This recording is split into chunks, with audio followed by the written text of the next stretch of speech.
ইরানে একটা গ্রাম আছে যেখানে মানুষ পাহাড়ের ভেতরে বাস করে আজও। একটা মন্দির আছে যেখানে 3000 বছর আগের একটা বাচ্চার পায়ের ছাপ এখনো ইটের গায়ে লেগে আছে। আর একটা হ্রদ আছে যেটা শত বছর ধরে মানুষের দেওয়া জিনিস নেয় কিন্তু কিছুই ফেরত দেয় না। আজকের ভিডিওতে আমরা দেখব ইরানের এমনই 5টি জায়গা যেগুলো দেখলে আপনিও এই দেশটাকে সম্পূর্ণ অন্যভাবে চিনবেন। মাইমান্ড, পাহাড়ের ভেতর যাদের বাড়ি। দক্ষিণ ইরানে একটা গ্রাম আছে নাম মাইমান্ড। এখানে মানুষ পাহাড়ের পাশে বাড়ি বানায়নি, পাহাড়ের ভেতর বানিয়েছে। দূর থেকে দেখলে মনে হবে পাহাড়ের গায়ে অনেকগুলো কালো গর্ত। কোনো দরজা নেই, জানালা নেই, শুধু পাথর। কিন্তু কাছে গেলে দেখবেন ছাদে ধোয়ার দাগ, দেওয়ালের কাছে থালা বাসন, দরজার সামনে কার্পেট, আর ভেতর থেকে আসছে মানুষের কথার আওয়াজ। এটা কোনো পুরনো ধ্বংসস্তূপ না, এখানে এখনো মানুষ থাকে। ভাবুন একটু, এই মানুষগুলো পাথর এনে বাড়ি বানায়নি, তারা পাথর সরিয়ে জায়গা করে নিয়েছে। পাহাড়টা ঘরের পেছনের দেওয়াল না, পাহাড়টাই ঘর। 1000 বছর আগেও কেউ এই একই পাথরের ঘরে আগুন জ্বালিয়েছে, আর এখন কেউ এখানে চা বানাচ্ছে, সংসার করছে। মাইমান্ডে সময় যেন থেমে নেই, বরং সময় এখানে একটানা চলে আসছে। চাগো জানোবিল, যে ইটে বাচ্চার পা। সমতল মাঠের মাঝখানে হঠাৎ একটা বিশাল সিঁড়িওয়ালা মন্দির। কোনো শহর নেই আশেপাশে, শুধু ইট আর রোদ আর ফাঁকা আকাশ। এটা হলো চোগা জনবিল। প্রায় 3000 বছরের আগে এটা তৈরি হয়েছিল। তখন এর উচ্চতা ছিল প্রায় 50 মিটার। ভাঙা অবস্থায়ও এখনো দেখলে গায়ে কাটা দেয়। ইটের গায়ের পুরনো লেখা যুদ্ধ আর বৃষ্টি পার করে এখনো টিকে আছে।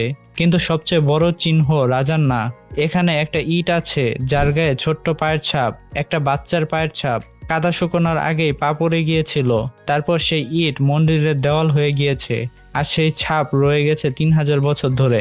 একটু ভাবুন, সেই দিন রোদ ছিল, ধুলো ছিল, কারিগররা কাজ করছিল, আর একটা বাচ্চা সবকিছু পরোয়া না করেই কাদায় পা দিয়ে বসেছিল। সেই মুহূর্তটা চিরকালের জন্য থমকে গেছে। এই ছোট্ট পায়ের ছাপ পুরো বিশাল মন্দিরের চেয়ে বেশি কথা বলে। এই বিশাল কাজের পিছনে ছিল সাধারণ মানুষের অক্লান্তিক পরিশ্রম। শহরের সুখে 5000 বছর আগের কৃত্রিম চোখ। পোড়া শহর ইরানের দক্ষিণ পূর্বে এই জায়গার এই নাম। প্রায় 5000 বছর আগে এখানে মানুষ বাস করত। এখানে ঘুরতে গিয়ে একটা জিনিস পাওয়া গেছে যেটা দেখে বিজ্ঞানীরাও চমকে গেছেন। একজন মহিলার মাথার খুলি, আর তার চোখের কোটরে একটা কৃত্রিম চোখ।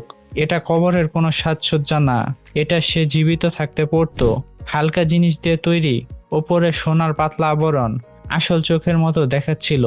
মাথার খুলিতে সময়ের ছাপ। একটু থামুন, 5000 বছর আগে কেউ একটা চোখ হারিয়েছিল, আর তার কাছের মানুষ শুধু মেনে নেয়নি, তারা ভেবেছে কিভাবে মানুষের মুখে আবার পূর্ণতা ফিরিয়ে দেওয়া যায়। এই একটা জিনিসের মধ্যেই কত যত্ন, কত ভালোবাসা।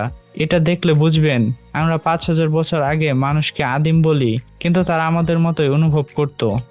নাস্ক এ রুস্তম, মৃত রাজারা নিচে নামেনি। পার্সেপোলিসের কাছে গেলে পাহাড়ের গায়ে বিশাল বিশাল কবর দেখতে পাবে, কিন্তু এই কবরগুলো মাটিতে নয়, এগুলো পাহাড়ের উপরে, অনেক উঁচুতে, সরাসরি পাথরে খোদাই করা।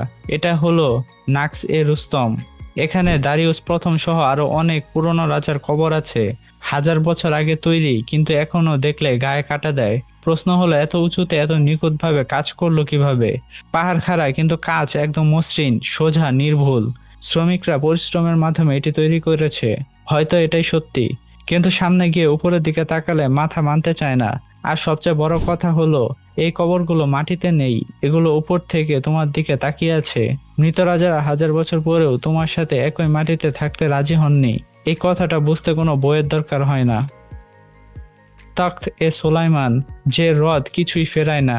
শেষ জায়গা, প্রথম দেখায় শান্ত, পাথরের ধ্বংসাবশেষ, ঘাস, নীল আকাশ। তারপর মাঝখানে হ্রদের দিকে তাকাই। তখ্ত এ সোলাইমান, সোলাইমানের সিংহাসন। হ্রদটা প্রায় গোলাকার, গভীরতা 100 মিটারের বেশি। নিচ থেকে ঝর্ণা উঠে আসে, তাই সারা বছরই পানি একই রকম থাকে। আমরা এটাকে বলি প্রাকৃতিক নিয়ম। 1000 বছর আগে মানুষ এটাকে বলতো অলৌকিকতা, আর যেটাকে অলৌকিক মনে হয় সেটা ভয়ের জায়গা হয়ে ওঠে। যুগের পর যুগ ধরে মানুষ এই হ্রদে জিনিস ফেলেছে, মানত করেছে, উপহার দিয়েছে, কিন্তু হ্রদ সেগুলো নেয়, রাখে, কিছুই ফেরত দেয় না। নিচে কি আছে কেউ জানে না, কেউ দেখতেও পারে না।